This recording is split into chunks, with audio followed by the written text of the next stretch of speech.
¿Cómo están, estimados colegas que nos escuchan y nos ven a nivel nacional? Los saluda el doctor Jesús Alonso, miembro del Comité de Educación Médica Continua del Consejo Regional 3 de Lima, correspondiente a la gestión 2024-2027.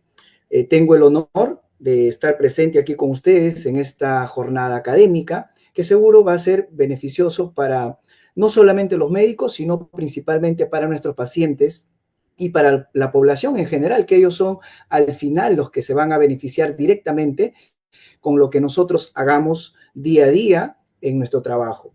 El curso, que tiene por título Comunicación en Salud, vamos a ver la relevancia que adquiere, sobre todo en estos tiempos, en los cuales pues la comunicación médico-paciente siempre tiene que ser efectiva, y con la finalidad de tener un espacio académico de diálogo y actualizar la visión teórico-práctica de la comunicación en salud, se ha organizado el curso Comunicación en Salud para aportar en la solución de los problemas de salud que aquejan a nuestra población.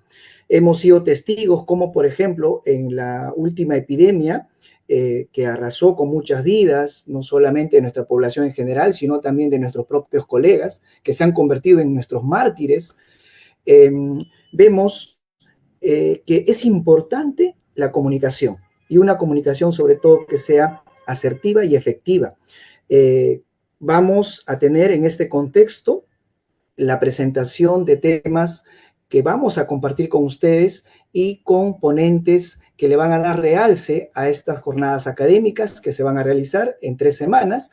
Vamos a empezar hoy día martes, continuamos el día jueves y también se les va a ir comunicando las próximas actividades en las 2 semanas siguientes. Para eso, para mí como presentador y moderador de este curso, tengo el honor también de presentarles a ustedes a la doctora Frida González, nuestra decana del Consejo Regional 3 de Lima, quien nos va a brindar sus palabras y dando también por inaugurado al presente curso. Adelante, doctora Frida, por favor.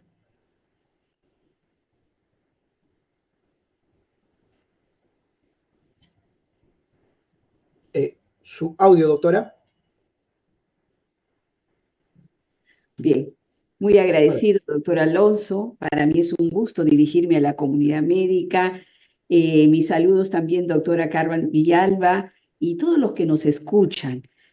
El día de hoy se va a inaugurar pues un curso que realmente para mí es un impacto para la salud. El hablar de comunicación en salud no es habitual. Como tal, a veces nuestros pacientes esperan que nosotros les demos esperanza de vida, hablando en el buen sentido de la palabra, ¿no? Entonces, el Colegio Médico del Perú, a través del Consejo Regional 3 Lima, tiene una misión para todos los médicos y nuestra población. Siempre yo recalcando el acto médico a la cual nosotros nos debemos, viendo el código de ética y de ontología en la cual debemos estar en capacitación constante. Esto es nuestra obligación, que todos nuestros colegas asistan a estos cursos que realmente son de mucha importancia y va a ser beneficioso para nuestros pacientes. Este tópico de comunicación en salud realmente nos dice que se adquiere pues competencias necesarias para impactar positivamente en la vida de nuestros pacientes y, por qué no también decir, de nuestros colegas. Entonces, es una cosa que me da mucho gusto que hayan encontrado un tópico en la cual a veces es difícil enfrentar esto. Yo soy gineco-oncóloga, ya se imaginarán, de dar las noticias del ámbito de la oncología, de la ginecología, y a veces los pacientes pues no están preparados, no están preparadas para recibir cosas buenas y malas, y por ende esta temática que han escogido gracias al doctor Cristian Carpio Bazán, que es el secretario del Comité de Educación Médica Continua del Consejo Regional 3, es una persona muy activa que nos permite encontrar temas que realmente encajan a la necesidad de nuestros pacientes. Yo les agradezco a toda la plana docente por este apoyo, sobre todo a usted, doctor Alonso, la doctora Villalba, y hay una plana de docentes que realmente conocidos y con expertise, experiencia en manejar estos enfoques.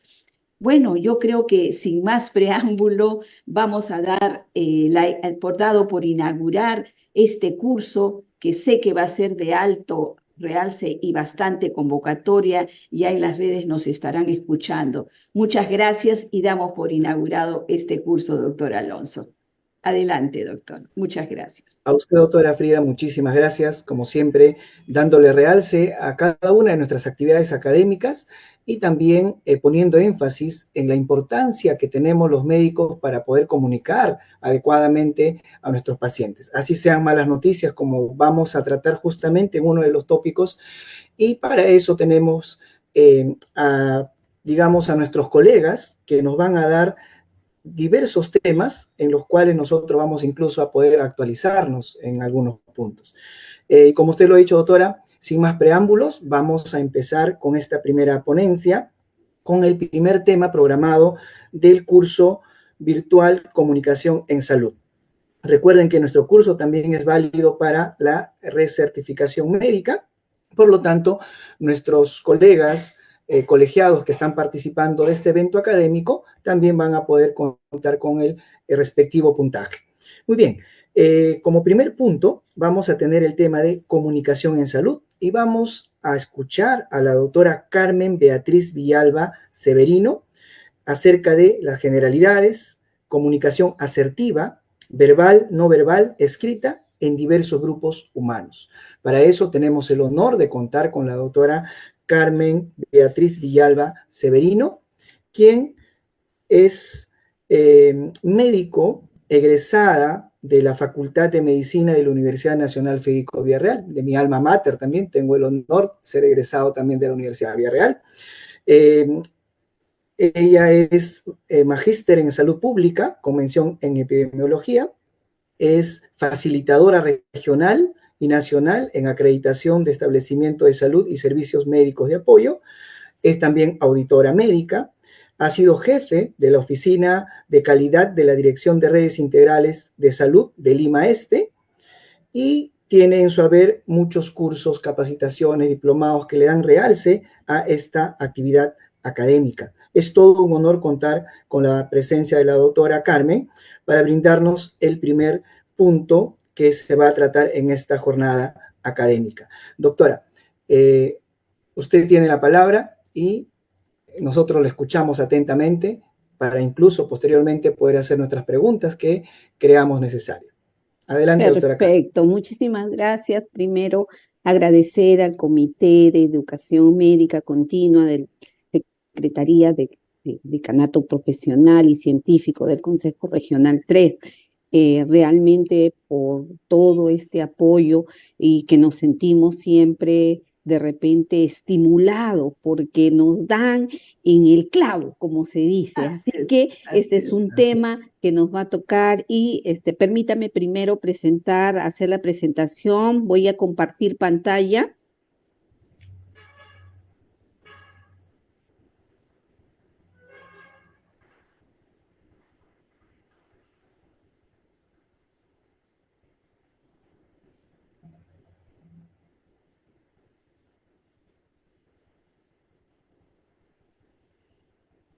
Listo. El tema que hoy me trae acá es comunicación en salud. Y cuando nosotros hablamos de comunicación, hablamos de un proceso de intercambio de comunicación que de repente es como la propia, tan antigua como la propia especie humana. Y al nosotros poder tener esa necesidad de transmitir toda esa información, necesitamos que esté al pie de la especie humana, del ser humano, ya que es un ente social, comunicador. Ahora, el campo sanitario como tal es un espacio en que todos los profesionales de la salud permiten a ellos la necesidad o nos crea la necesidad de tener una comunicación adecuada para que nosotros podamos transmitir Y conversar, bien bien la doctora Frida lo dijo, no solamente es conversar profesional con pacientes, sino es conversar profesional con la familia, con la comunidad y con el mismo profesional de la salud, porque conforme van pasando las atenciones de salud, nosotros vemos a través del tiempo toda una serie de colegas que van atendiendo al paciente. La finalidad es que todos miremos a un solo punto y este punto tiene que ser prevención de la salud y mejora de la calidad de salud y de vida de nuestra población. Así es como vamos a empezar nuestro tema. Y lo primero que tenemos que preguntarnos es, ¿nos comunicamos adecuadamente en salud? Todos nosotros el día de hoy hemos pasado un día, 5 de noviembre, con una serie de actividades. Aquellos que han hecho asistenciales, me imagino yo, que han atendido varios pacientes. ¿Ustedes se comunicaron adecuadamente? ¿Tuvieron esa paciencia, esa empatía para poder atender a cada uno de ellos? Igual nosotros en la parte administrativa, tuvieron esa capacidad de poder comunicarse con nuestros compañeros de equipo o también con aquellos que tienen el liderazgo y conducen a través de la gestión, ¿se pudieron comunicar adecuadamente? Esta es la primera pregunta que debemos hacernos nosotros para poder iniciar este rol de actividades que nosotros tenemos en capacitación. Y así empezamos con la definición de lo que corresponde una comunicación en salud. Y decimos que la comunicación en salud se define como el arte de las técnicas para informar al paciente sobre la patología que tiene, para informar al paciente cuáles son los riesgos y las posibles complicaciones de la enfermedad si ellos no pueden o no quieren tratarse. Influir para hacer cambios de comportamiento y motivar al público sobre temas de salud que son relevantes desde la perspectiva individual, comunitaria e institucional. ¿Y qué es lo que nosotros queremos lograr con ello? Queremos lograr con ello mejorar la prevención de la salud. También queremos con ello lograr políticas de salud que nos permitan disminuir o mejorar todas las actividades que nosotros tenemos. Asimismo, mejorar la calidad de vida que nosotros queremos lograr con nuestros pacientes.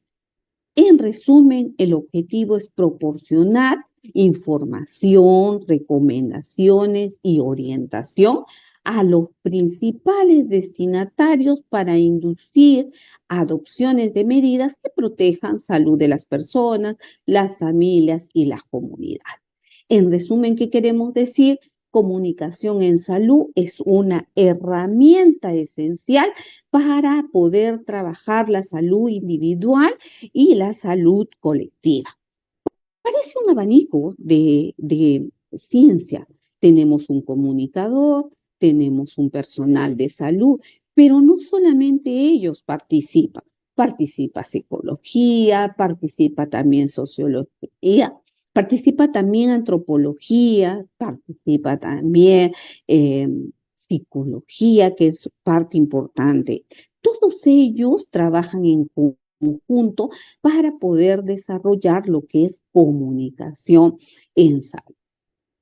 Y queremos nosotros fomentar principalmente hábitos que nos permitan mejorar las condiciones en las que el paciente va a trabajar. Asimismo, tenemos acá aspectos de salud que es imprescindible. Lo primero que tenemos y que se logra a través de una adecuada comunicación es la difusión de conocimientos. Bien ha dicho los que me han antecedido que nosotros tenemos que brindar información a los pacientes. Los pacientes creen en nosotros y nos ven a nosotros como un apoyo, ese apoyo que permite que nosotros estemos al lado del paciente. modificar los reforzamientos o comportamientos, mejorando las capacidades de nosotros para poder determinar y tomar decisiones adecuadas en salud. Esas decisiones y esas modificaciones de los comportamientos permiten una estimulación del proceso de cambio que nosotros deseamos tener. Todo ello con la finalidad de un mejoramiento de la calidad de vida. Pero no solamente es el mejoramiento de la calidad de vida, sino que también nosotros podemos ayudar a mejorar la oferta de los servicios de salud. Lo primero, debemos estimular y mejorar lo que corresponde la eficiencia en lo que corresponde a prevención y promoción de la salud y sobre todo empoderar al paciente para una toma de decisiones adecuadas que permitan que el paciente no sea una persona como de repente en las anteriores o anteriores décadas en que el paciente solamente obedecía órdenes. Aquí el paciente comienza a ser el segundo actor más importante. Él conoce su enfermedad y nos puede ayudar para poder hacerlo. Pero ¿cómo lo va a hacer? Lo va a hacer tratando de informarse adecuadamente.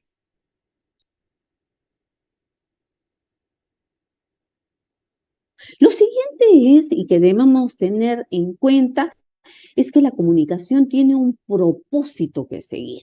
Lo primero es la parte emocional. Y que el paciente recurre a nosotros para que nosotros lo podamos apoyar. Somos la persona que va a estar con él durante el transcurso de toda la enfermedad y que incluso puede mejorar su estado o curarlo en algunos de los casos, o nos permite sobrellevar la enfermedad para mejorar el estado. Y es lo principal entre todo. Y lo segundo es que sea informativo.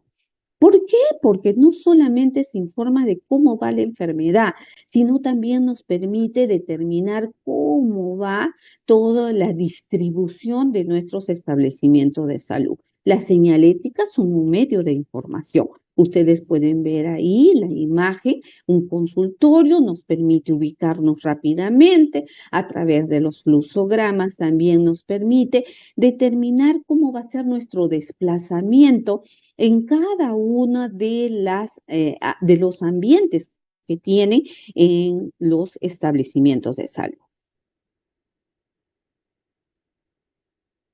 Los tipos de comunicación, como ustedes pueden ver, son dos tipos básicamente. Uno que es comunicación verbal y el otro que es comunicación no verbal.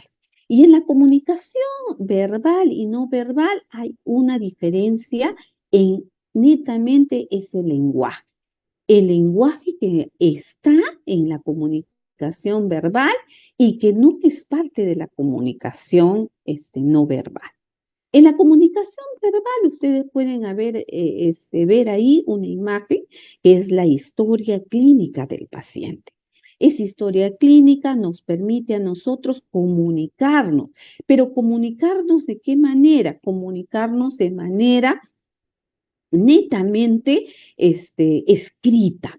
Los tipos de comunicación verbal son dos, que son la comunicación que corresponde a oral y escrita, que lo vamos a detallar en la lámina siguiente.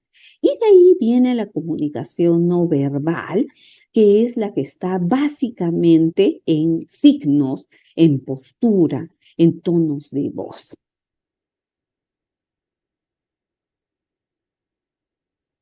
Aquí están las diferencias de la comunicación verbal y no verbal. Una de las principales diferencias es que en la comunicación verbal puede pronunciarse de manera tanto oral como escrita. En la comunicación no verbal no puede producirse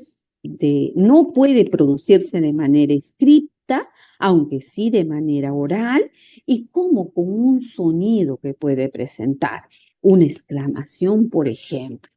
En la comunicación verbal existe o se requiere un idioma, sus palabras y las reglas de uso que existen son base importante para poder trabajar estas diferencias.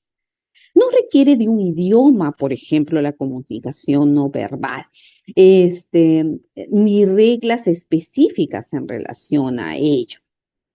En cuanto a la comunicación verbal, es mucho más exacta y cuenta con mayores matices.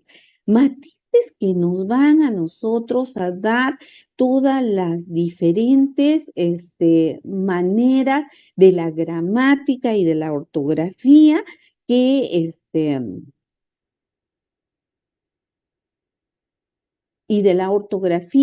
a nosotros nos rodea. En cuanto a la comunicación no verbal, es mucho más ambigua, es mucho más imprecisa. A veces una signología, cada uno la puede interpretar de acuerdo al contexto que existe. En cuanto a la comunicación verbal, es siempre un fenómeno voluntario. Yo decido hacerlo. Por ejemplo, en la parte oral, yo presento un resumen de ideas. Le llego a hacer una sintaxis, un ordenamiento de toda la información. Puede ser voluntaria o puede ser involuntaria en los casos de la comunicación no verbal. Por ejemplo, una involuntaria es cuando recibimos un regalo y este regalo no es el que nosotros pensábamos. Por lo tanto, a veces nuestra carita refleja: esto no me agrada, no fue de mi agrado. ¿Fue involuntario? Fue involuntario, cuando debimos expresar netamente un agradecimiento. Finalmente, es exclusiva la comunicación verbal. ¿Por qué? Porque es exclusiva del ser humano. Entonces, nos permite a nosotros,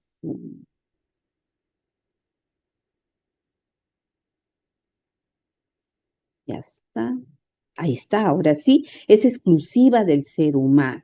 El ser humano es quien puede transmitir a través del lenguaje todo lo que nosotros deseamos. Y lo siguiente es la comunicación no verbal, en la cual a través de signología, pero los animales también se comunican con este tipo de clasificación de comunicación. Y ustedes pueden ver cuando vienen y se echan los animalitos muy cariñosos. La comunicación verbal es de dos tipos: la oral y la escrita. La oral es una comunicación netamente efímera, pasajera, desaparece conforme dura el sonido. Nosotros no puede dejar constancia la comunicación oral, salvo que esté grabada esa comunicación. En cuanto a la escrita, hay que exponer ideas. Y entonces, al exponer ideas, necesitamos una sintaxis de la información y puede permanecer a través del tiempo. La historia clínica permanece por 10, 15 años, los afiches, trípticos y otros que utilizamos nosotros para la información nos permite que tengamos esa información en el momento que nosotros podemos y deseamos. Puede ser actualizada o cambiada en el momento que ustedes requieran. Y la escrita necesita gramática u ortografía. Y tiene una ventaja: no, nadie la interrumpe, a diferencia de la oral, que en algunos momentos la pueden interrumpir. Y aquí hay una figura de más de, y hemos visto el lenguaje de los sordomudos. En el caso de los sordomudos, hay una comunicación de tipo verbal. Aunque nosotros nos comunicamos a través de señas, esto hace que esa comunicación verbal tenga un lenguaje que nos permite a nosotros comunicarnos con este tipo de personas. En cuanto a la comunicación no verbal, no se utiliza un medio de expresión de lenguaje, ni hablado ni tampoco escrito, pero sí se vale de gestos o tonos que se tiene para poder realizar las expresiones que están ahí. Y como tal, tienen características propias. Y esas características propias son, primero, no tiene unas reglas y por lo tanto pueden aparecer de un momento a otro, no tienen o se transmite con características no lingüísticas, en este caso los gestos que están ahí, los tonos de voz o las proximidades que tienen entre el espacio, entre el emisor y la persona, el receptor. Asimismo existen, dependen más del contexto que rodea. Por ejemplo, si nosotros deseamos decir un hola, es muy diferente que en Japón cuando saludan. Se agachan e inclinan la cabeza y ese es un saludo. En cambio, en la parte que corresponde al saludo de nosotros en América Latina, un simple hola nos dice y nos refiere el cariño o el saludo de una persona con otra. Muchas veces la comunicación no verbal acompaña a la verbal, pero a veces no dice lo mismo, dice lo contrario. Por eso, cuán cierto es decir que hay que manejar adecuadamente la comunicación no verbal. A su vez, esto tiene una serie de clasificaciones que nos permiten realizar. Y aquí tenemos, por ejemplo, algo muy importante antes de seguir, es que en la mayoría de los casos, la comunicación que acompaña a la parte verbal puede demostrar algo bastante diferente.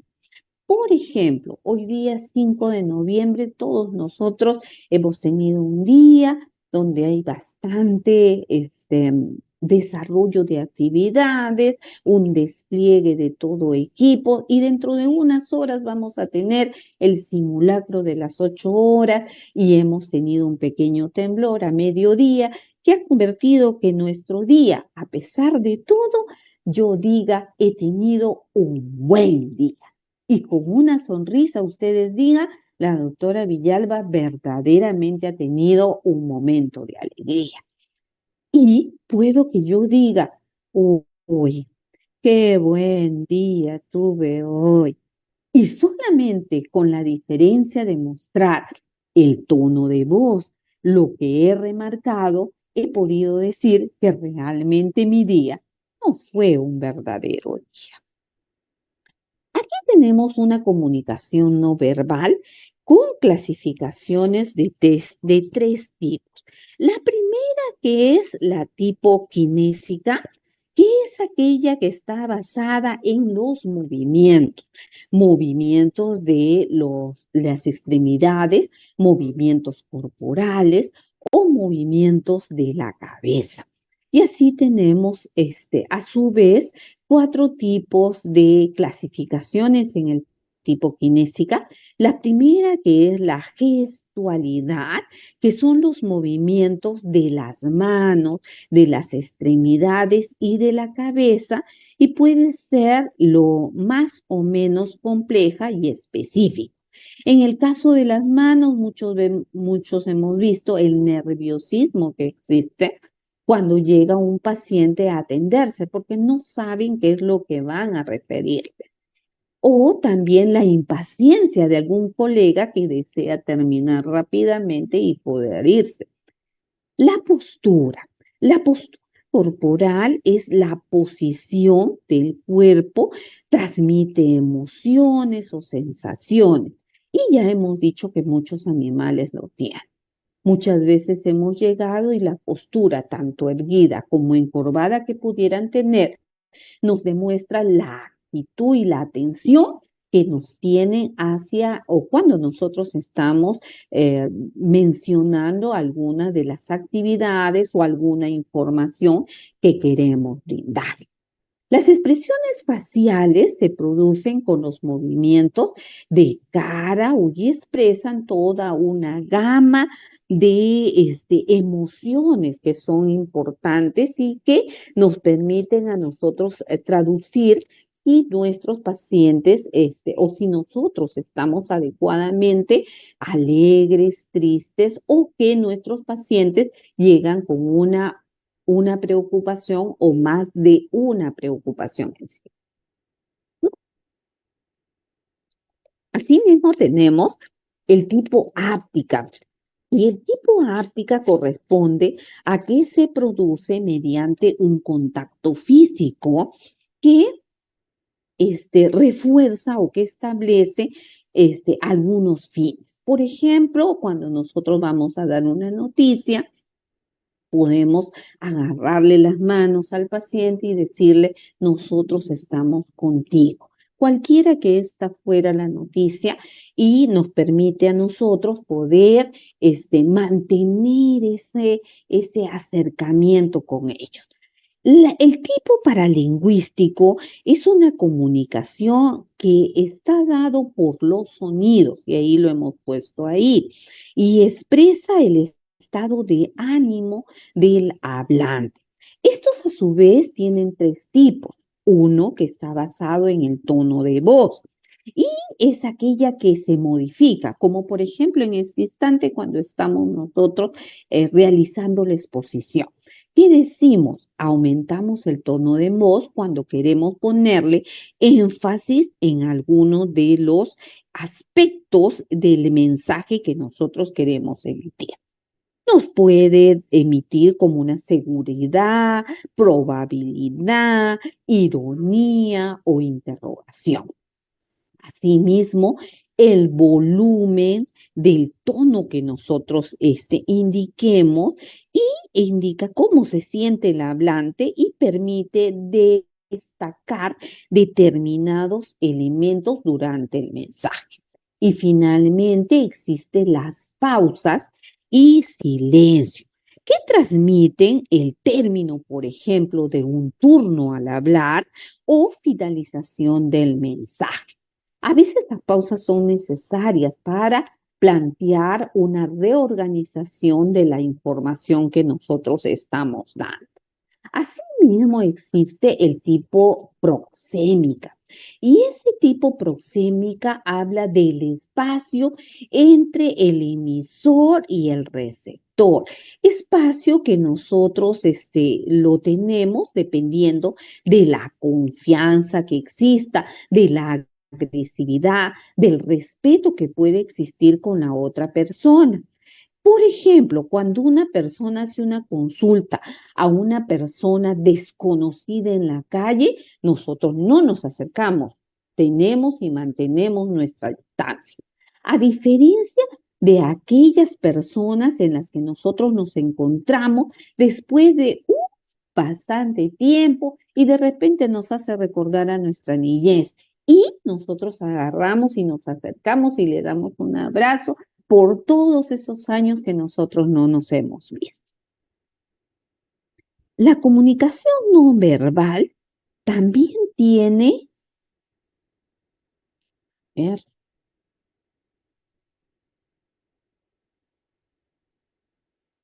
ahí está, funciones que hay que realizar. Lo primero que hay es reforzar el mensaje verbal que se emite, porque ya hemos dicho que muchas de las veces y la mayoría de las veces van en conjunto, a veces se pueden contradecir. En este caso se va a reforzar el mensaje verbal y esto que permite, por ejemplo, si nosotros decimos que existe un altercado, una discusión o un poco entendimiento técnico entre un grupo, a veces nosotros decimos a través del tono de voz que es más fuerte para que disminuyamos, nos tranquilizamos y podamos llegar a un entendimiento por qué es urgente dicha actividad. Y con solamente el decir alto o levantar la mano, estamos diciendo, esperemos un poco, calmémonos un poco y demos un tiempo para poder trabajar. Contradecir el mensaje es lo segundo de las funciones que presenta la comunicación no verbal. Y entonces cuando se contradice dicho, transmite el mensaje contrario de las palabras que se utilizan. Por ejemplo, al entregar un regalo, ya hemos dicho, y está la imagen ahí, un regalo que no nos gusta, que nos causa, ¿sabes qué? Mejor no me lo hubieses entregado, y la carita que muestra nos refleja las cosas que no están dadas. Sustituir el mensaje verbal, entonces reemplazamos, puede ocupar el lugar de las palabras. Una de ellas es las señales de policía de tránsito. Ustedes ven que cuando nosotros estamos conduciendo y levantan la mano y nos dan de alto, ya decimos aquí tenemos que parar el movimiento del carro, y no nos dijo nada con la palabra, pero sí con el mensaje, permite que sustituyan el mensaje verbal por este signo y nosotros lo vamos a entender claramente. Y lo siguiente y por último es matizar el mensaje verbal que tiene. En el caso del mensaje verbal, le damos un apoyo a lo dicho, es decir, podemos atenuarlo o darle un sentido muy específico. Por ejemplo, cuando nosotros nos van a dar o nos dan una felicitación, nosotros damos una sonrisa. Y no necesitamos agradecer, pero con la sonrisa ya decimos cuán contentos estamos con el premio que hemos recibido. Aquí tenemos elementos de la comunicación no verbal. Aquí tenemos una imagen que nos refleja todos los elementos de la comunicación y toda la variabilidad que puede existir con ello. Y tenemos lo primero, a ver,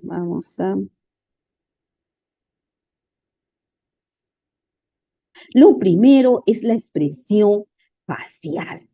Cuando nosotros estamos interactuando con otra persona, ¿qué es lo que queremos? Que nos miren, nosotros comunicarnos a través de el estar frente a frente, de sentirnos tranquilos, no preocupados. Imagen que ustedes están viendo ahí, que es todo lo contrario. Él tiene una expresión de preocupación y que es lo primero que de repente nosotros estamos viendo en la imagen. Lo segundo es el contacto visual. Es que nosotros cuánto podemos sostener la mirada hacia el interlocutor.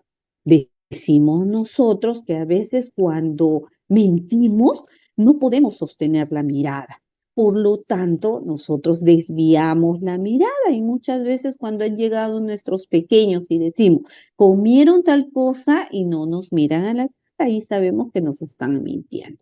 En cambio, cuando estamos enamorados, uy, miramos a los ojos, miramos qué hermosos son la sonrisa que tiene. Igual tenemos que ver a nuestros pacientes. Tenemos que ver la postura corporal. Esa postura corporal que ya hemos dicho que puede ser erguida o también en algunos casos jorobado, pero eso transmite la expresión de cómo yo me siento. Y ustedes pueden ver las dos diferencias entre ambos interlocutores. Mientras uno está erguido, respetuoso, el otro está preocupado y cabizbajo. La entonación de voz y el volumen de voz, en este caso no lo han visto, no lo pueden escuchar, pero asumamos que esto tiene lo que hemos escrito como un espacio o un pare de la información. Y eso nos permite a nosotros decir que hay un silencio, una pausa de que no sabemos qué decir, o si sabemos, ahí ha finalizado la conversación que han podido tener ambos interlocutores. La vestimenta y los accesorios. La vestimenta es algo importante. Los colores son importantes. De repente aquí los modistas nos pueden hacer triturar en nuestras ideas porque ellos conocen mucho más de ello. Pero si nosotros podemos ver una paciente ingresar con ropa negra totalmente, nosotros podemos decir que es una paciente a la cual ha fallecido algún familiar cercano. En cuanto a personal de salud, hay dos elementos que a veces nos causan de repente bastante dificultad. Uno de ellos es el celular. El celular que nos tiene cerca a nosotros, que de repente sí nos apoya porque mejora el diagnóstico, porque nos ayuda a ubicar alguna cosa que queremos, saber si el servicio nos puede brindar una interconsulta o no, etcétera. Pero también hay muchos de los profesionales de la salud que siguen comunicándose con otras personas cuando están atendiendo a el paciente. El reloj que habla de impaciencia, que queremos irnos, que queremos terminar esa consulta, y son aspectos que nosotros debemos de repente evitar. La proximidad física, ya hemos dicho que depende de cómo estamos acostumbrados. La pandemia, por ejemplo, nos dejó el distanciamiento de 1 metro o 1,5 metros. Y entonces, naturalmente, decimos, hay una distancia que ahora ha ido mermando con el tiempo. Y acá hay un estudio realizado en comunicación, y bueno, no un estudio, solamente más de un estudio, son 2 estudios con una diferencia de, uno hecho por Albert Merravia, que es un psicólogo, que causó y determina una regla que nosotros, o bueno, que en psicología los permiten establecer como una regla de oro, entre comillas, que habla que la comunicación no verbal, realizada en un estudio que hizo Merravie, arrojó que el lenguaje corporal era de un 55% y que el tono de voz era de un 38% y que la comunicación verbal solamente tenía un 7%. Merrabian dejó claro que esto estaba solamente indicado para la comunicación de emociones y no de otro tipo. Por lo tanto, aquí él resaltó que se trabajaba la conclusión que él quería tener es que existía una importancia de cuidar la comunicación no verbal cuando nosotros estábamos emitiendo alguna información. Asimismo, ha transcurrido el tiempo y ya hay estudios nuevos ya en relación de comunicación no verbal y verbal. Y dice que un 65% de la comunicación está basada en no verbal, es decir, en gestos y en tono de voz, mientras que en un 35% hay comunicación verbal. Finalmente, ambos trabajos nos hablan de la importancia de cuidar la comunicación no verbal. Y aquí tenemos los estilos de comunicación y tenemos 3 estilos importantes. El primero, que es la comunicación pasiva y sumisa. Pasiva porque falta la emoción o la energía que debemos tener. Y vemos que hay personas que así se comunican. Y nosotros decimos qué triste que están. Personas que sienten que su opinión no tiene peso en las decisiones y por lo tanto muchos de los casos no defienden sus ideas. Pueden aparecer bien externamente, pero en el fondo se sienten frustradas y enojadas internamente. Evitan cualquier tipo de conflicto. Evitan cualquier tipo de conflicto y su voz es débil y temblorosa. La comunicación agresiva, que es el otro extremo al que nosotros es un estilo de comunicación, es una comunicación que es dominante y expresiva. Se impone ante los demás, no escuchan ningún tipo de opiniones, pueden ser intimidantes o hirientes. Algunos jefes creo que a través del transcurso del tiempo lo han podido tener. Por eso se cambió jefe, un líder por jefatura. No consideran los sentimientos de los demás, pueden convocar, pedir la opinión de los demás, pero finalmente quien hace y decide es la persona. Habla en voz alta y tiene una postura tensa. Frente a dos tipos y dos extremos de comunicación, tenemos la comunicación asertiva, que hemos dicho que es una comunicación clara y directa de opiniones respecto tanto a uno como para las demás personas. Y el respeto es la base y la honestidad de este tipo de comunicación.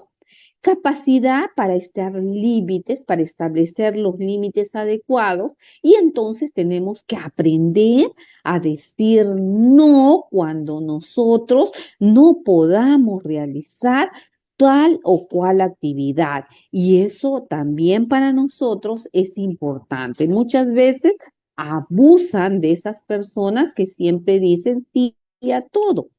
Y aquí también hay un elemento importante, que es la escucha activa, la comprensión de las necesidades de los demás. La comunicación asertiva es aquella en que el hablante puede expresar sus ideas, sus opiniones, sus sentimientos de manera clara y simple, respetando los derechos y las ideas de los demás. Pero aquí también surge algo muy importante, que es el decir las cosas en el momento adecuado, en el lugar adecuado y cómo se debe decir. Eso es lo que encierra todo esto. Y ya hemos dicho que para poder realizar esto debemos tener una comunicación asertiva. En resumen, importa no solamente lo que se dice, sino también cómo se dice y en qué lugar y en qué momento se dicen las cosas. Este tipo de comunicación asertiva se subdivide a su vez en 4 subtipos. Un tipo de comunicación asertiva es la directa, que expresa sus sentimientos y sus pensamientos de manera clara y sin rodeos. Este tipo de comunicación es básicamente cuando nosotros queremos resolver un problema de manera rápida y eficaz. También tenemos una comunicación que es una comunicación empática. ¿Y qué es esa comunicación empática? Implica entender y respetar las necesidades de la otra persona, pero manteniéndose firme en lo que nosotros queremos. La comunicación asertiva implica defender mis derechos, porque yo estoy tratando de brindar mi opinión, de brindar y poder respetar, así como yo respeto la otra opinión, pero lo expreso de manera clara y firme, sin preocuparme demasiado de repente un poco de los sentimientos que puedan tener los demás, pero necesita establecer límites claros y precisos. Asimismo, la comunicación pasiva supone expresar tus sentimientos y tus pensamientos, pero lo hace de manera sumisa, evitando en todo momento los conflictos. Pero aquí hay algo muy importante. A veces origina frustración en las personas y eso es lo que a veces no se desea.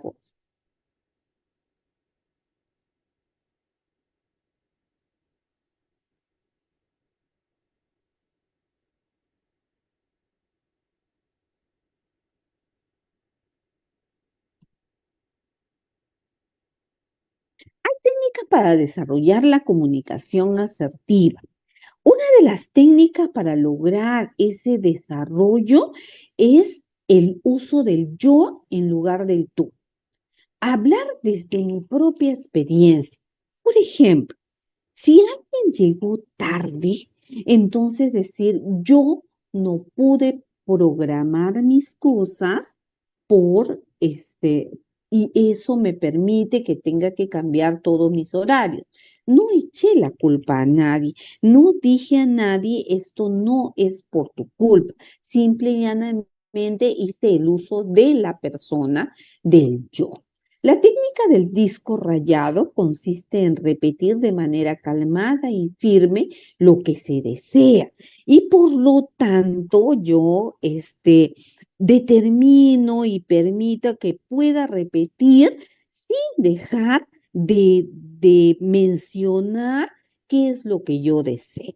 La técnica del banco de niebla se basa en aceptar parcialmente la crítica o la queja sin comprometer tus propios valores o necesidades.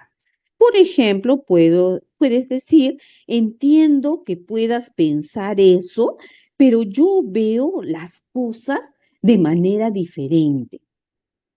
El cuarto es el elogio positivo, que consiste en expresar el aprecio o el reconocimiento por las cualidades positivas que tiene la otra persona. Y eso permite crear un ambiente que sea un ambiente bueno y entonces uno acepta o el interlocutor oyente acepta exactamente todas las posiciones que puedan tener. La técnica del cuerdo asertivo, esta técnica busca un compromiso que sea satisfactoria para ambas partes, llega a tener exactamente resultados buenos para los dos y por lo tanto es aceptada en ambas partes. La técnica del tiempo libre busca establecer límites claros en cuanto al tiempo o a los recursos que están dispuestos a dedicar en una situación o tarea. Entonces yo puedo decir, mira, te voy a ayudar, pero solamente cuento con 30 minutos para hacerlo, pero te voy a poner lo mejor de mí en esta actividad. Y la técnica de la confrontación constructiva, que consiste en abordar los problemas o conflictos de manera directa y respetuosa, buscando una solución que beneficie a ambas partes. Esas son las técnicas. Acá hay unos ejemplos de comunicación asertiva. Expresar tus opiniones. Por ejemplo, no estoy de acuerdo con la decisión que tomaste, creo que sería mejor hacer lo siguiente. Dos, cuando nosotros aprendemos a decir el no. Lo siento, pero no puedo hacerlo. Tengo otros planes, tengo otra programación. Pedir ayuda o colaboración. ¿Te gustaría trabajar conmigo este proyecto? No le estoy pidiendo exactamente, pero le estoy diciendo que a mí sí me gustaría apoyarme en esa persona. Resolver conflictos, podemos hablar de ello. Asimismo, y hay que estar muy claros en ello, que hay cambios en la práctica sanitaria relacionados con la comunicación que hace que a veces variemos algunas cosas que nosotros tenemos programadas, porque ustedes me dirán, la doctora Carmen está que habla, pero no tome en cuenta todos los cambios que existen alrededor de la práctica sanitaria que dificulta que nosotros podamos tener una adecuada comunicación con nuestros pacientes.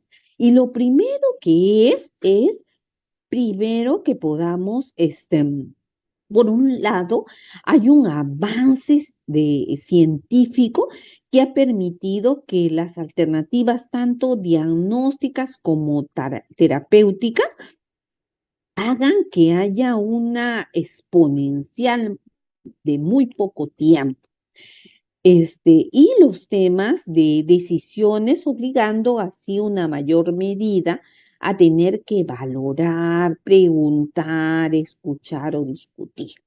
Asimismo, hay una variación en estructura. Tenemos establecimientos de salud con una complejidad en cuanto a fluxogramas, en cuanto a ambientes y con cambios de disponibilidad que a veces mientras buscamos y nos desplazamos ahí o los pacientes buscan y se desplazan para tal actividad, nos permiten a nosotros no tener una comunicación adecuada. A veces solicitamos que por favor vaya a una interconsulta a otra especialidad y solamente con el hecho de llegar de uno hacia el otro extremo ya hemos perdido un valioso tiempo que pudiéramos haber utilizado en en poder conseguir actividades como una adecuada comunicación. Los procedimientos complejos que tiene procedimientos administrativos, burocráticos, las largas colas, los call centers, que a veces nos citan a un paciente, pero que no se cumple en los horarios adecuados. Y al no existir una información de los cambios de manera inmediata, hay un disconfort en los pacientes. Existe un modelo paternalista que en la que hace muchos años hemos estado y que ahora se está convirtiendo en un modelo autonomista, en la que en la primera, en la paternalista, el médico tomaba la decisión solo y decía qué era lo bueno y qué era lo malo que podía existir para un paciente. Mientras que ahora el modelo autonomista comienza con una participación mucho mayor del paciente, convirtiéndolo en un actor importante en nuestra actividad. Asimismo, no solamente es la participación del paciente, sino que también hay una manera de integración de la familia, porque son los cuidadores, las personas que nos ayudan a complementar todas las actividades, como también las actividades de la misma comunidad y la participación de todos los determinantes sociales que permiten que nosotros tengamos una comunicación en los diferentes grupos de población que tenemos. Ojo que también aquí entra algo muy importante y lo dijimos de repente en la primera parte de la exposición. Colegas, profesionales médicos que tenemos que comunicarnos adecuadamente para todos seguir un mismo rumbo con el paciente y que a veces no lo hacemos y que impide que podamos tener una continuidad o una mejor calidad de salud para nuestros pacientes. El derecho de los pacientes ahora ya no son los pacientes de antes, los pacientes a los que solamente nosotros tenemos que informar. Hay pacientes que ya con el uso del Internet han averiguado, ven sus propuestas, participan. Pero también tenemos que ver otro punto importante. Los pacientes ahora son actores, toman sus decisiones. Son ellos los que deciden si voy a seguir, voy a hacer el tratamiento, voy a permitirme darme el prolongar mi tiempo de vida con una mejor calidad de vida. Indudablemente el entorno que nos rodea es más que importante porque ya comprendimos todos que salud no solamente implica salud, sino también implica todo el entorno que está ahí y que permite mejorar las condiciones de vida que rodean para que nosotros podamos tener el mejor desarrollo de una prevención y una promoción de salud adecuada. Y aquí hablamos de la interacción de la comunicación y hablamos de la participación del paciente. Ya ahora tenemos al paciente al que tenemos que identificar, al que tenemos que llamar por su nombre, al que tenemos que tener una empatía con él para que podamos nosotros tener y sentirnos un poquito cómo está ese paciente. La familia porque apoya porque él es la persona que de repente hace los alimentos, porque de repente son las personas que nos ayudan a ver el tipo de horario en la que deben de medicarse, en las que también de manera preventiva están viendo que estas son enfermedades de tipo hereditarias y que por lo tanto yo también las voy a sufrir en algún momento. Entonces voy a prevenir haciendo ejercicio, comiendo saludable y otro.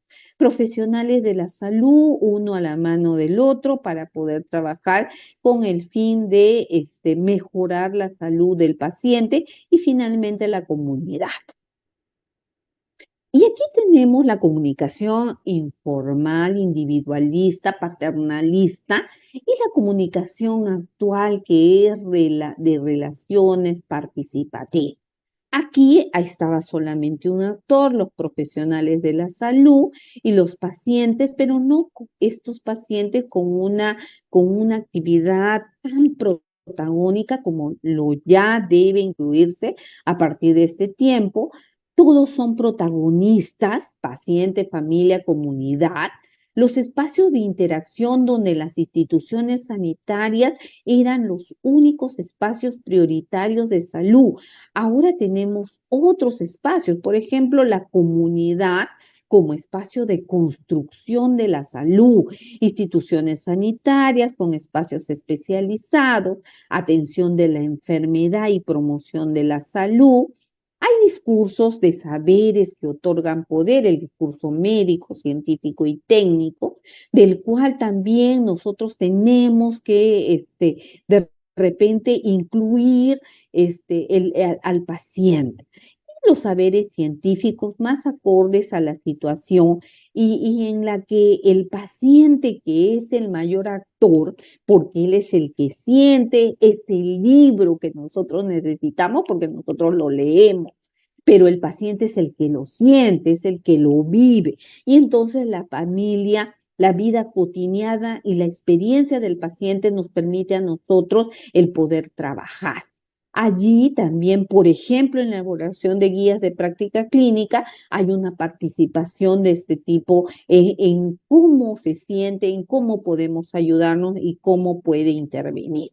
Finalmente, el tipo de relación que impera hace que exista antiguamente una dependencia y que aquí en la comunicación de ahora en adelante existe alianzas de colaboración, autonomía del paciente. Por ejemplo, si vamos nosotros por acreditación de establecimiento de salud, amigos de la madre, niño y niño, podemos ver que hay WhatsApp de madres que se informan sobre cómo alimentar a sus niños menores de 2 años y que promueven la lactancia materna e informa de cómo es la extracción de la leche materna. Igual con pacientes diabéticos, cómo es, cuánto de insulina, cómo debemos alimentarnos, qué poder dar y así sucesivamente. Aquí hay algo muy importante y yo le he querido traer, ustedes saben, quienes me conocen, yo amo la calidad, me gusta mucho calidad, pero tiene muchas cosas importantes.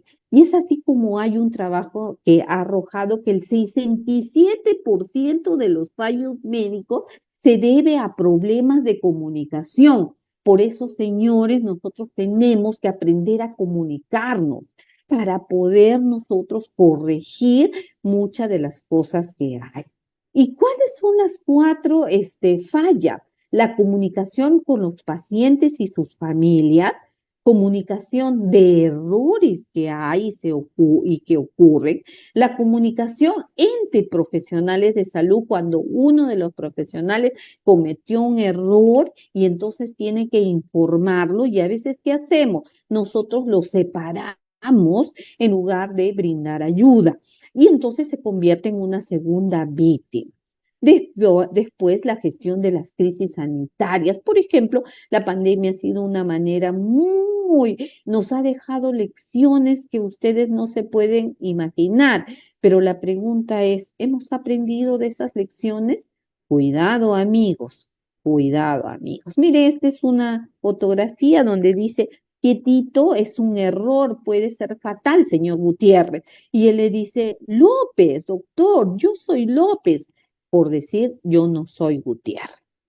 Asimismo, la Young Commission organización requiere que el 80% de los efectos graves en el sector sanitario se presentan por o fallos en la comunicación entre el profesional de salud y el paciente.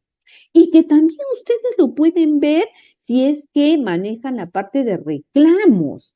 Y en reclamos tenemos todos esos, finalmente terminan en fallas de comunicación.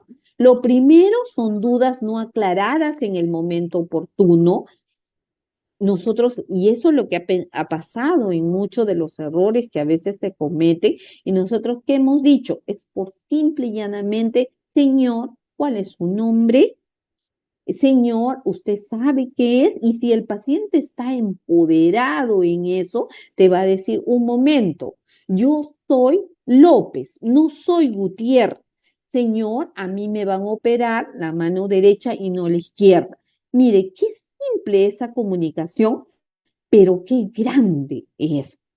Dudas no aclaradas en cuanto a medicación, dosis, formas de presentación y cómo yo tengo que, como paciente, cumplir.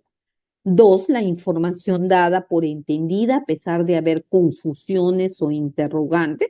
A veces nosotros explicamos y creemos que la otra persona entendió como tal.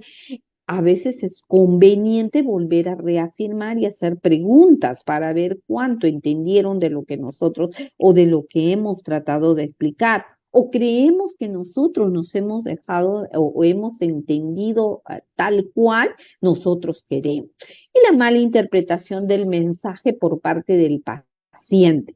Y eso es importante. Muchas veces nosotros cuando hablamos al paciente le hablamos con terminología técnica y realmente esa terminología técnica no es adecuada porque ellos no lo entienden. Tenemos que hablar con un lenguaje más claro, preciso, que ellos puedan entender como tal. Doctora Carmen, Listo. disculpe. Sí, sí, esta es la última lámina. Perfecto. Las estrategias para mejorar son estrategias. Nosotros lo vamos a tomar ya mucho más amplio a través de toda la exposición, pero como este tema era generalidades, no quiero dejarlo pasar. Y lo primero es la escucha activa que debemos tener a los pacientes, solamente con atención, empatía y disponibilidad. Empatía es ponerse en el lugar de la otra persona. El manejo del lenguaje no verbal hay que tener bastante cuidado en cómo lo decimos, en dónde lo decimos. La información acorde al interlocutor, ya hemos dicho, no emplear tecnicismos, sino emplear lo que debe ser, valorar y proponer alternativas al paciente en horarios, en tiempo. Finalmente, manejar procesos emocionales. Recuerde que los profesionales de la salud son personas. También en algún momento hemos sido pacientes. Yo creo que con esto y lo más importante en la comunicación es saber escuchar lo que no se dice. Esto es de Peter Drucker. Espero que les haya gustado y estamos en la espera de las preguntas correspondientes para poder nosotros aclarar todos los aspectos que de repente quedaron en duda.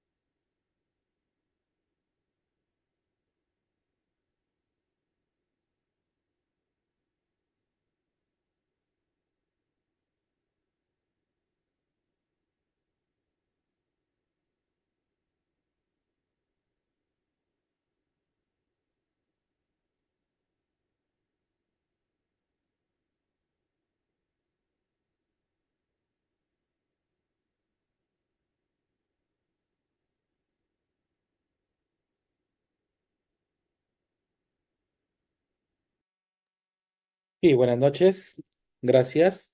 Primero, gracias por la invitación. Y y bueno, vamos a compartirles ahora la siguiente charla que se nos ha encargado, comunicación eficaz en la atención de pacientes para el restablecimiento de su salud. Yo soy el doctor Alba, soy médico neurólogo y tengo formación en posgrado a nivel de maestría en epidemiología clínica y en economía de la salud y el medicamento. Además, soy investigador en el grupo de investigación NEMEX en la Universidad Científica del Sur.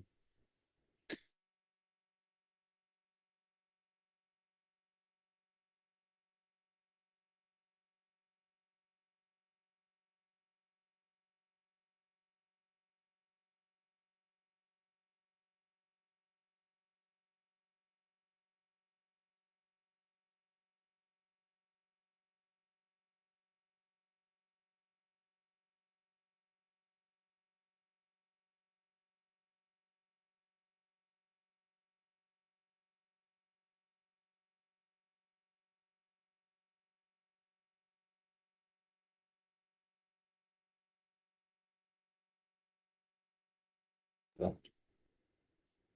Entonces, ok, entonces vamos a, ahora sí, luego me había presentado. En resumen, soy el doctor Carlos Salva y ahora voy a compartirles los siguientes tópicos, que son 5. El primero es calidad y comunicación, el segundo es comunicación para la salud, el tercero es comunicación efectiva para la salud, el cuarto es ritual, ¿cuál es el ritual de una comunicación efectiva para la salud? Y el quinto, ¿qué condiciones del profesional de la salud son adecuadas para una comunicación efectiva? Bueno, entonces empezaré con mis primeras impresiones en la atención de pacientes.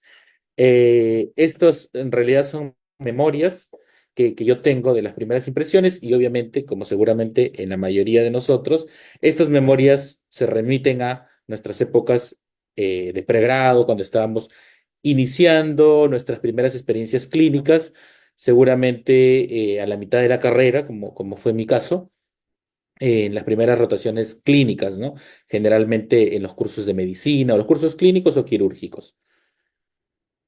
Eh, la primera impresión que recuerdo y que la tengo todavía en la memoria es la impresión de un maestro nuestro realmente muy bueno, que sin embargo considero que no tenía las mejores herramientas para comunicarse efectivamente con los pacientes. Eh, y entonces lo que observábamos en esa rotación era que permanentemente el doctor interrumpía su consulta para atender a llamadas. En ese tiempo eran principalmente llamadas, no había tantas redes sociales, pero sí eran llamadas constantes a su celular. Entonces, eso permanentemente sucedía e interrumpía, obviamente, la comunicación que tenía con los pacientes. Y percibíamos definitivamente, o al menos yo lo hacía, yo percibía que los pacientes no salían del todo satisfechos con su atención. Entonces, la verdad es que no fue una muy buena impresión la que yo tuve en esas primeras rotaciones clínicas. Sin embargo, esto cambió. Esto cambió igualmente en las mismas experiencias durante el pregrado, porque sí, tuve algunos buenos maestros y dentro de ellos resalto uno, un doctor Díez Canseco, un gran maestro nuestro, estoy hablando de la Universidad Nacional de Trujillo, en y trabajaba en el Hospital Belén, quien era como una suerte de maestro de estos de estilo antiguo, medio de tipo monje, ¿no? Un maestro así de tipo sacerdotal, a lo mejor, eh, pero que tenía una excelente comunicación. Obviamente no era ni sacerdote ni monje, pero digamos tenía esa aura muy tranquila, muy serena, muy apacible, que transmitía definitivamente a los pacientes toda esa tranquilidad y esa paz que ya de por sí, solamente con su trato y con su atención y su comunicación, se notaba rápidamente el alivio de los pacientes y la fidelidad que generaba este doctor, este maestro que teníamos, tenía colas inmensas de pacientes esperándole a veces meses incluso, para una atención con él, ¿no? Y básicamente era eso, ¿no? Era la manera como se comunicaba el diferencial, porque ambos eran maestros finalmente de la cátedra y yo creería que ambos manejaban muy bien sus temas, ¿no? Porque de los dos aprendí muchísimo. Pero sin embargo, este diferencial sí que se notaba, por lo menos para un ojo de aprendiz como el mío y seguramente para muchos otros. Entonces, me referiré a algunos conceptos previamente y luego pasaremos a los siguientes temas. Primero, calidad de atención en salud, ¿qué componentes tiene según OMS? Estos son algunos aspectos teóricos realmente, y luego pasaremos a algunos aspectos un poco más prácticos que creo que ellos son más útiles como consejos en estrategias para la calidad en la comunicación en salud. Pero digamos, OMS establece que estos son los 7 criterios: integración, efectividad, eficiencia, seguridad, equidad, eh, una atención centrada en las personas o en la gente y oportunidad o tiempo, ¿no? Para definir que la calidad de la atención es el grado en que los servicios de salud, ¿no? Es el grado en que los Cántate. servicios de salud eh, para las personas y los grupos de personas, las poblaciones, incrementan la probabilidad de alcanzar resultados sanitarios deseados y se ajustan a conocimientos profesionales basados en pruebas. Pruebas es lo que nosotros llamamos evidencias, ¿no? Entonces, este es el concepto que nos ofrece la Organización Mundial de la Salud y estos son los 7 componentes, ¿no? Eh, Sin embargo, a su vez, se organiza el concepto de calidad en función de calidad del servicio de atención o de servicio de la salud y el concepto de calidad ya pensado como sistema de salud, siendo el primero y el central todavía considerado así, y yo también lo interpreto de esa manera, como que el central, el corazón de la calidad de la atención, como el referido al de los servicios. Y entonces este primer nivel es la calidad referida al cuidado y nos la define también la OMS como el grado en el cual los servicios en salud, o sea, las atenciones en salud para los individuos o las poblaciones son efectivas, seguras y centradas en la persona. Pero ojo, habla de calidad del cuidado, o sea, de la atención misma, la que se da entre el médico y el paciente o entre el profesional de la salud y el paciente. Y ya en un segundo nivel, obviamente, una estructuración superior habla del sistema, del sistema del cuidado de la salud. Y dice que son altamente efectivos cuando alcanzan ya determinadas metas, como mejorar resultados sanitarios, asegurar una protección financiera, ser eficientes y además generar una respuesta oportuna. Entonces, esto se estructura obviamente en un nivel superior, pero no deja de ser, digamos, posterior a este primer nivel. Y yo creería que sin este primer nivel, pues nada de lo que se haga para este segundo gran nivel de sistema sanitario va a ser posible. Y esto también nos hace reconocer que en el concepto de calidad de cuidado de la salud, la relación médico-paciente, esa vieja relación médico-paciente de la que ya hablaba Pedro Laín Entralgo en el siglo XX, se mantienen como elementos necesarios para asegurar esta calidad del cuidado de la salud, además de todos los otros, y ahí lo tenemos resaltado, ¿no? El staff, que sería pues el profesional de la salud, y el paciente. Sin esa relación y sin el cuidado de esa relación, obviamente, el óptimo de la atención, que es la calidad o una atención de calidad, no va a poder ser alcanzada o lograda. Y esto también se representa en esta pirámide de servicios de salud de alta calidad, en donde podemos observar nosotros que los trabajadores o la fuerza de trabajo del sistema sanitario está como un pilar, está allí como un pilar central. Obviamente todo el resto también, seguramente también tenemos dentro de las bases para asegurar esa calidad los medicamentos esenciales, los insumos. Si es que no tenemos estos medicamentos esenciales y el acceso a eso, no vamos a poder alcanzar una alta calidad en nuestros servicios sanitarios. Y también la manera como se organizan, la informatización de todos estos procesos también.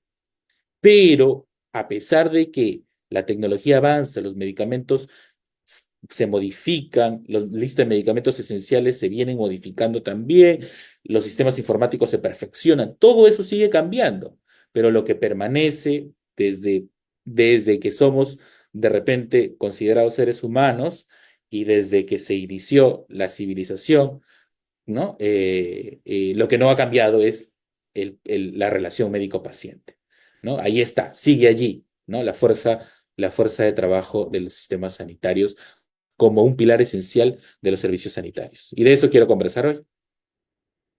Entonces, una primera pregunta de esta primera parte, ¿la comunicación en salud es indispensable para asegurar la calidad de atención y principalmente se realiza en elemento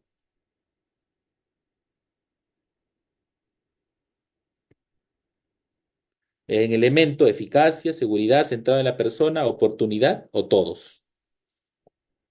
Bueno, según OMS, son 7 elementos y estos 4 están incluidos, ¿no? Entonces, la comunicación tendría que atravesar todos los elementos estos, ¿no?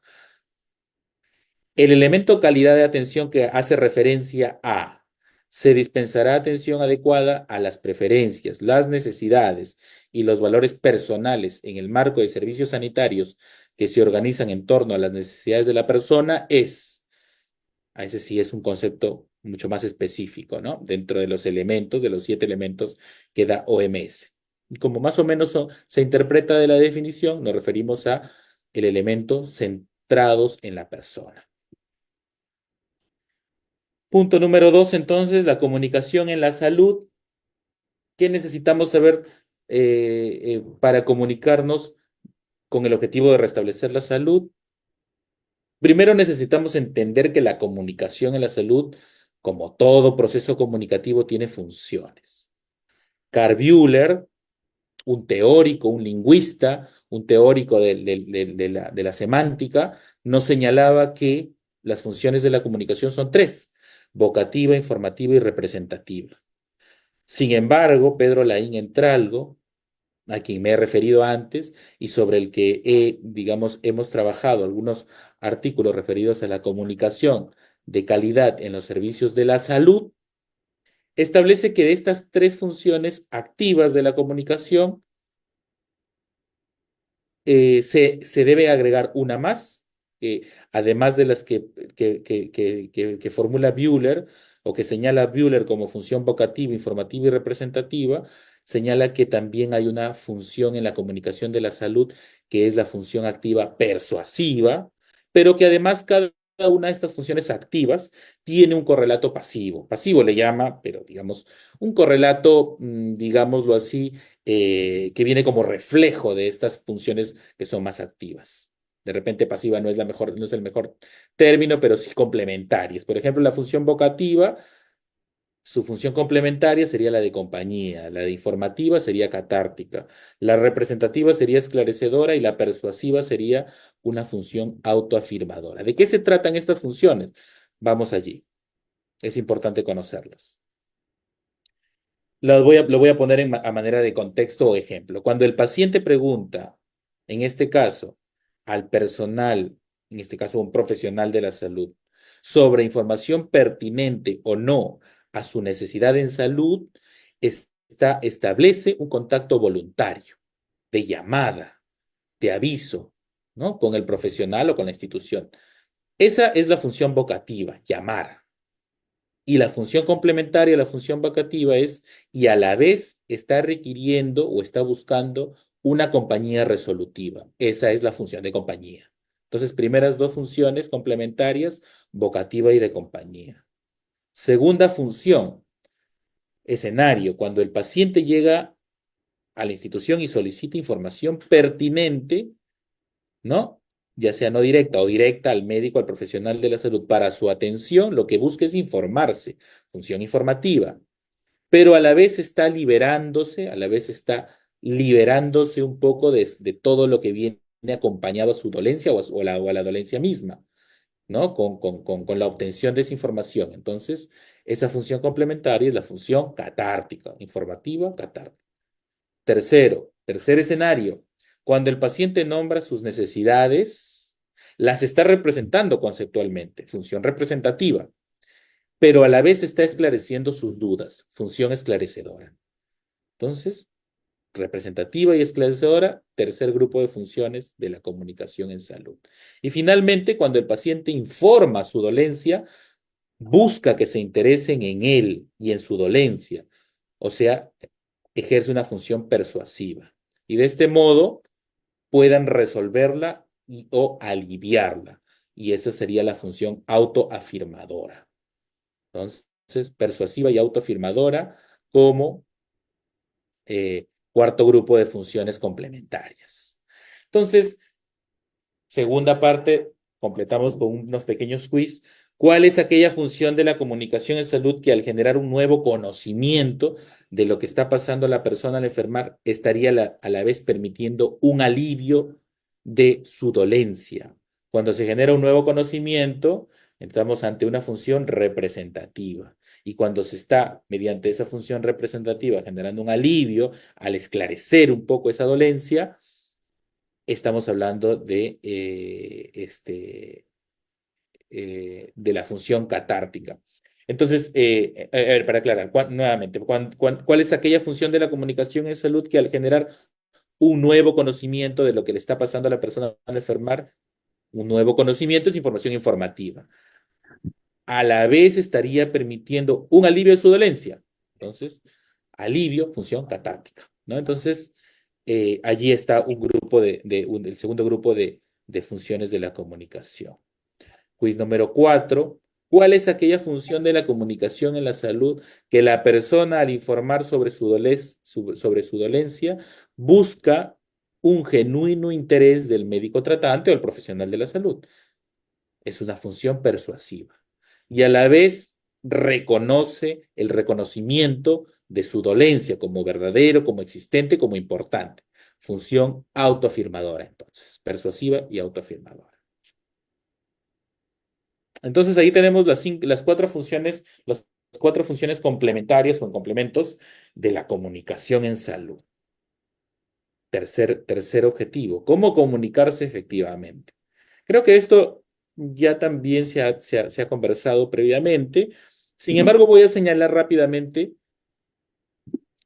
cuáles son, digamos, desde una actual investigación muy importante realizada por Sharquilla, les dejé el artículo, una gran revisión sistemática sobre comunicación de calidad para mejorar, ¿no? La salud de los pacientes y centrada en resultados. Establecen algunos puntos que son de interés, que los voy a simplemente mencionar, son muchísimos, la verdad. Muchas técnicas que permiten una adecuada comunicación en la salud, tanto en comunicación no verbal, por ejemplo, el tacto confortable, ¿no? O un contacto confortable, otros más, ¿no? La mirada, escucha activa, sonrisa. En la comunicación verbal, que tiene que ver con la comunicación verbal misma, con la información que se remite, con mensajes positivos, con discutir estilos de vida y etcétera y así. Y estrategias de comunicación.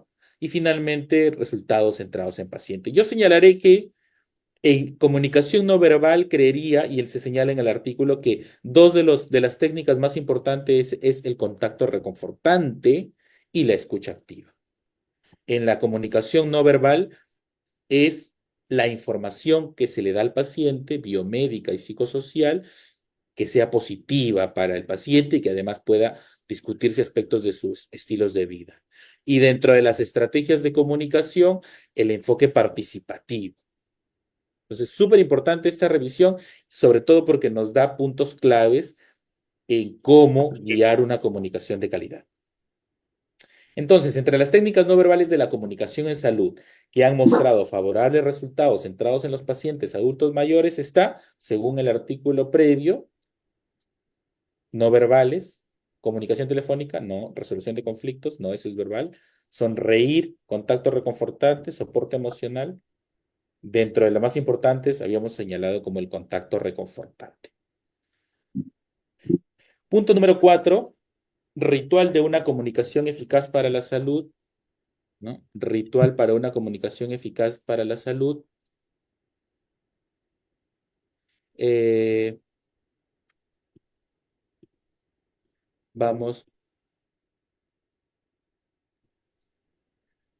vamos a señalar entonces esto que yo denomino ritual de una comunicación eficaz para la salud.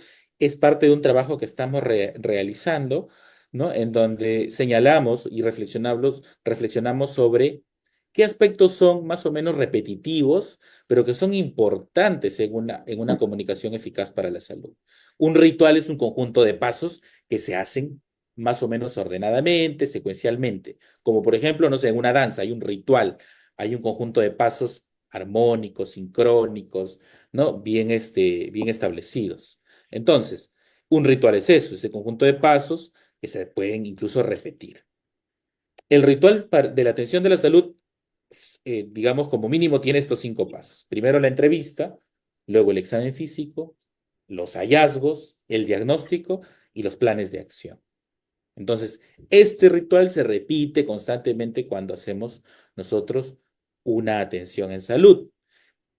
Y entonces, en cada uno de estos pasos, nosotros vamos a aplicar un saber. Por eso es que si el ritual consta de estos 5 pasos, pues los saberes que tenemos que aplicar serían 5. Por eso le llamo los 5 saberes, ¿no? En la entrevista, el saber escuchar; en el examen físico, el saber observar; en la comunicación de los hallazgos, el saber decir o el saber comunicar; en el diagnóstico, el saber pensar; y en los planes, el saber actuar.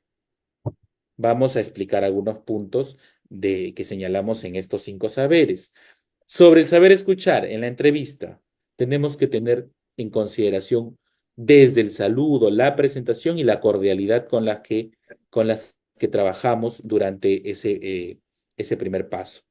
Dejar expresar para dejar sanar, a esto nos referimos con dejar que la persona o el paciente se comunique, hable, se exprese. Recuerden, función informativa para la función catártica, función persuasiva, ¿no? Para la función autoafirmadora del paciente. Entonces hay que dejar expresar, no hay que interrumpir. Sobre todo en los primeros minutos de la entrevista se da esta etapa, ¿no? Cuando nosotros consultamos a las personas, pues, ¿cuál es su motivo de consulta? ¿En qué le podemos ayudar? ¿Por qué motivo ha venido a la consulta? ¿Cómo podemos ayudar? El motivo, por lo tanto, en este momento se establece y es importante para conocer el motivo de la consulta. Y además sirve para que nosotros enfoquemos la necesidad que tiene el paciente. Y además es importante en esta etapa no contradecir, la verdad. El reto de no contradecir, porque muchas veces, obviamente, el paciente no es un profesional de la salud y viene con un bagaje propio que está condicionado por su cultura, por su educación, por su familia, y no hay que contradecirlo, digamos, o no necesariamente, o no es estratégico en esta etapa contradecirlo, y habrá un momento para informar acerca de lo positivo y lo negativo, pero no es este momento, creemos, el conveniente. Sobre el saber observar, esto es el examen físico, algo que muchas veces se ha perdido en la consulta. La rutina elemental desde los sentidos, las viejas prácticas semiológicas, observar, palpar, percutir, auscultar. No es raro escuchar a los pacientes que incluso se preparan para esta etapa, para ser observados activamente por el profesional de la salud, ¿no? Desde el aseo, la forma de vestimenta y muchas otras cosas más. Se preparan para esta etapa porque saben que los van a examinar. Entonces no hay que dejar de hacerlo porque es una expectativa positiva que tiene el paciente. Pero sin embargo hay que saber enfocar la observación. ¿Y cómo enfocamos la observación? Motivo de consulta. Por ahí vamos enfocándola. Explorar según el motivo de consulta. Tercero, sobre el saber decir. Cuando ya tenemos la información de la etapa de la entrevista y de la etapa del examen exploratorio, tenemos que comunicar los hallazgos. Tenemos que hacer una síntesis de todos esos datos que hemos encontrado, de lo positivo, de negativo de los hallazgos y explicarlos en lenguaje sencillo para que las personas, el paciente, pueda entenderlos. Y esa es la etapa en la que de repente sí podemos ya al explicar, corregir los mitos y creencias con los que muchas veces vienen. Ejemplo, una persona viene con dolor de cabeza y en la exploración y en la evaluación no encontramos ningún signo de alarma y señalamos y ya en nuestra cabeza está como un síndrome de cefalea tensional. Una cefalea primaria que no tiene causas peligrosas. Pero la persona viene con la idea de que es un tumor y que por lo tanto necesita exámenes para ser evaluado por ese tumor. O la persona viene con la idea de que tuvo un golpe durante su infancia y que por lo tanto ese golpe puede haber generado allí un problema que se ha convertido en una enfermedad grave. Hay que explicar esos hallazgos de la manera más óptima, oportuna, de la manera más estratégica, cuidadosa, para que se entienda lo positivo y lo negativo. El cuarto punto sobre el saber pensar es ya establecer las conclusiones y con conclusiones nos referimos al diagnóstico. Entender que el diagnóstico nunca va a dejar de ser una hipótesis y por lo tanto como hipótesis que es, por más probabilística y más altamente probable que sea, no necesariamente es definitiva. No siempre hay que establecerla como una conclusión definitiva, incluso porque si sobre todo estamos ante una primera consulta, siempre vamos a tener la necesidad de tener o de realizar un seguimiento, de pedir exámenes auxiliares seguros y de luego reevaluar con todo ello. Entonces, hay que ser prudentes.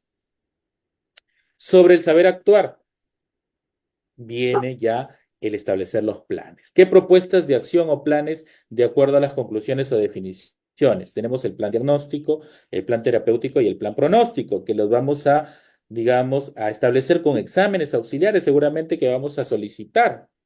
Y hay que hacer la solicitud de exámenes de acuerdo a nuestros hallazgos, de acuerdo a nuestro diagnóstico. Por lo tanto, acá también viene una etapa de corrección. Explicar lo que sí, lo que también no se necesita. Les hablaba del ejemplo de la cefalea. ¿Qué no se necesita en una cefalea atencional? Pues hacer muchos exámenes adicionales. Por lo común, el examen que no necesitamos, si es que sabemos y está dentro de un síndrome de cefalea atencional, pues es hacerle pues una tomografía, una resonancia magnética, ¿no? Pero si sospechamos de que puede haber una causa secundaria, allí sí, ¿no? Luego hay que compartir esa decisión, que sea una estrategia compartida y hay que asumir compromisos terapéuticos, compromisos con el diagnóstico, sobre la adherencia, sobre lo que tiene que hacer la persona, tanto lo farmacológico como lo no farmacológico. Entonces, esas fueron los cinco saberes que considero que deben complementar el ritual de la atención para un restablecimiento de la atención. Y en todos ellos, obviamente, se tiene que aplicar toda la comunicación, las estrategias de comunicación de las que hemos conversado. Finalmente, ¿qué condiciones del profesional de la salud deben darse para una comunicación efectiva?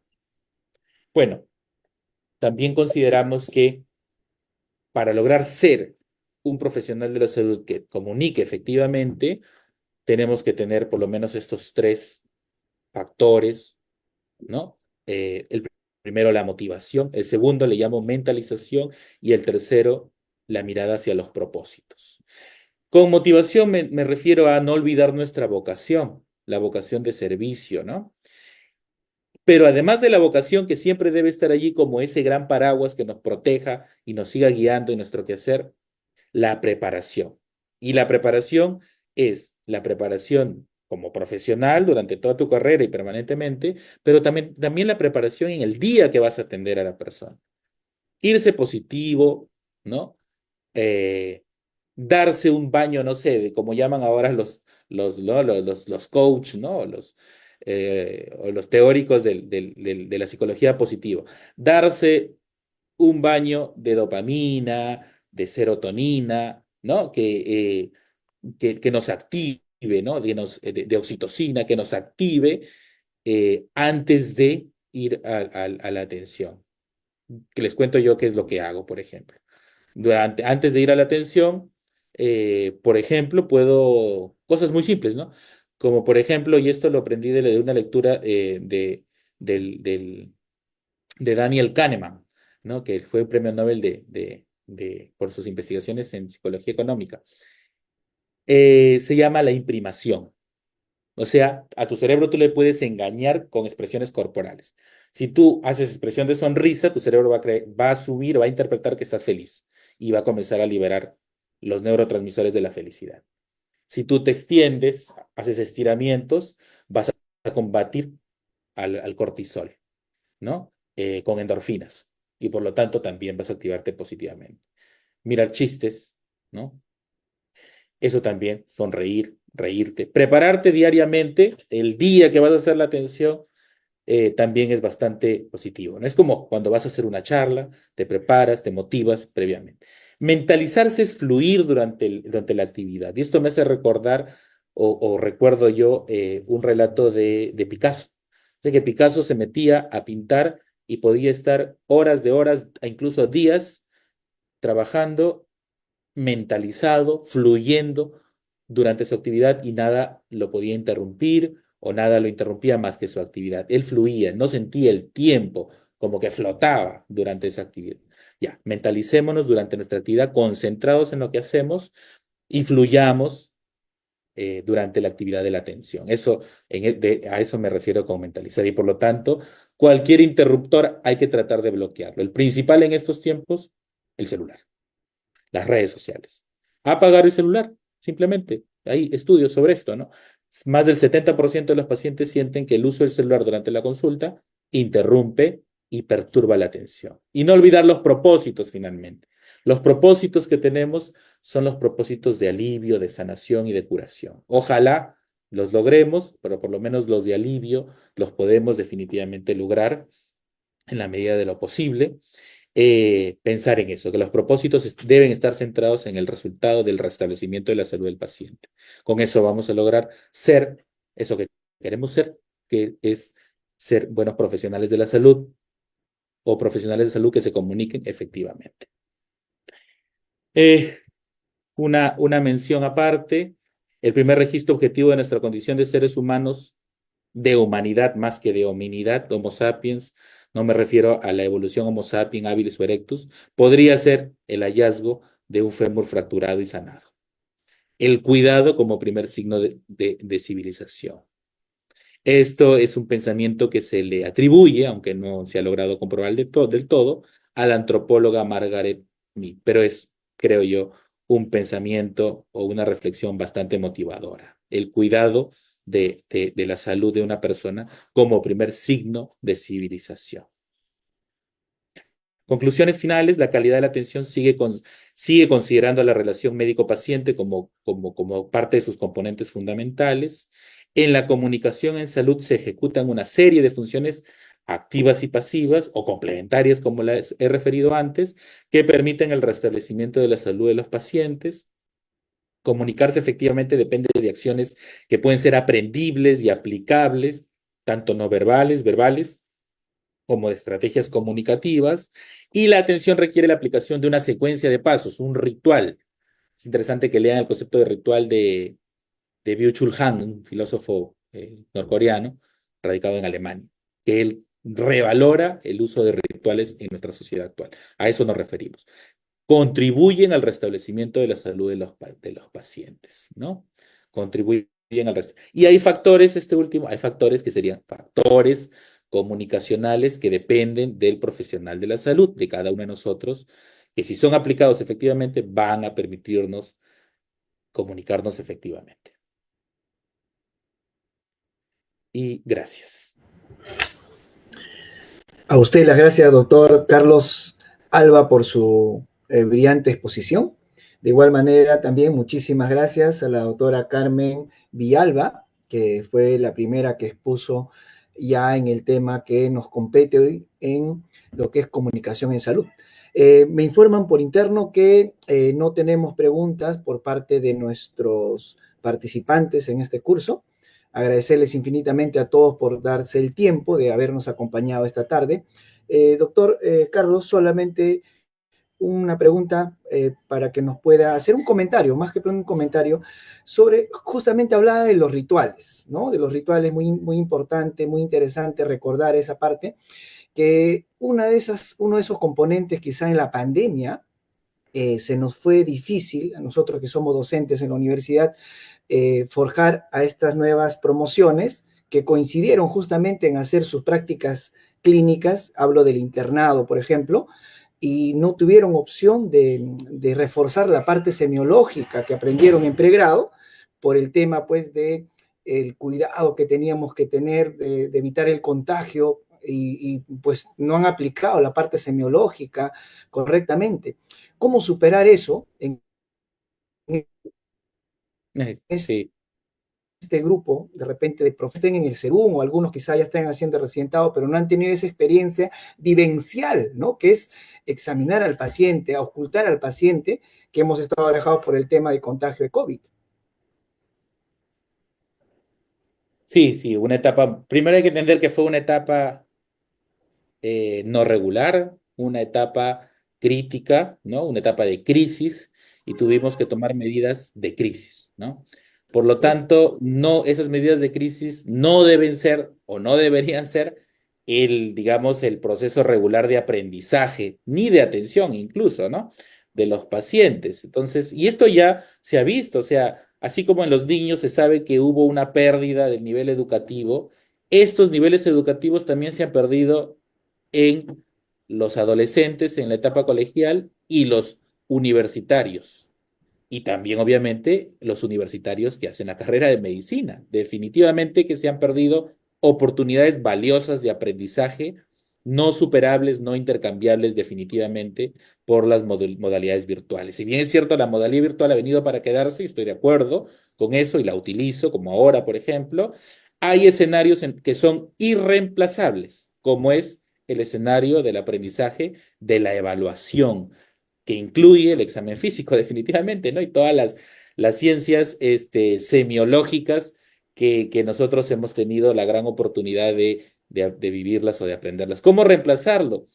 Pues el tiempo no se puede recuperar, pero sí podemos aprovechar mejor el tiempo actual. Yo creo que hay allí un reto que se tiene que asumir por parte de los profesionales de la salud, por parte de las instituciones. Yo creo que las instituciones que alojan o albergan a los profesionales de salud no deben ser instituciones que no tengan dentro de sus componentes la capacitación continua, el aprendizaje continuo de los profesionales de la salud que trabajan. Entonces, ahí hay espacios en los cuales hay que seguir trabajando. Los colegas jóvenes tienen que seguir aprendiendo también de los colegas de repente mayores. Hay un flujo de aprendizaje continuo, por eso que es que también todavía, y creo que es sana la relación entre discípulo-maestro que se establece en los espacios de trabajo, como son los hospitales, por ejemplo, ¿no? En la formación de residentado, que seguramente van a tener la oportunidad aquellos internos que vivieron la pandemia, o los alumnos, o los residentes, van a tener también allí una nueva oportunidad para seguir aprendiendo,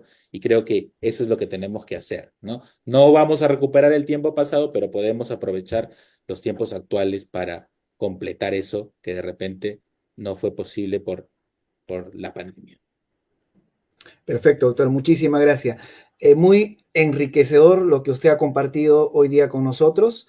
Esto, mis estimados colegas, es solamente el inicio de un curso sumamente importante, como es el tema de comunicar adecuadamente lo que nosotros queremos decir. Justamente el doctor Carlos Alba, en su preparado que ha tenido para nosotros en el material, nos ha refrescado, los que de repente ya tenemos algunos años, alguna experiencia en el ámbito de la salud, nos ha refrescado, y para los que por ahí no han tenido oportunidad, les ha brindado ese conocimiento para que también lo tengan presente. Entonces, doctor, nuevamente muchísimas gracias por su participación en nuestro curso virtual de comunicación en salud. De igual manera, la doctora Carmen Villalba, muchísimas gracias por su exposición. Y con nosotros será hasta la siguiente semana, o esta semana tenemos todavía el curso el día jueves igual ya se les estará compartiendo toda la información correspondiente. A todos los colegas que nos están siguiendo a través del Facebook y a través de la plataforma virtual que el Colegio Médico del Consejo Regional CRES Lima ha puesto para ustedes, con la finalidad de brindarles este curso, y así como también hay otros cursos que están calando en el interés de la comunidad médica. Para nosotros, como miembros del Comité de Educación Médica Continua del Colegio Médico de Perú, en este caso el Consejo Regional 3 de Lima, estamos comprometidos justamente con brindarles y seguir trayéndoles capacitaciones permanentes. Solamente lo que tienen que hacer es seguirnos a través de las diversas plataformas que tiene el Consejo Regional 3 de Lima, y si tuvieran alguna dificultad técnica para poder inscribirse en los respectivos cursos, no duden en escribir en el correo. Hay un correo que siempre se les comparte, incluso hay un número de teléfono en el cual se les puede brindar la asesoría necesaria y ustedes no pierdan la oportunidad de estar capacitándose juntamente con nosotros.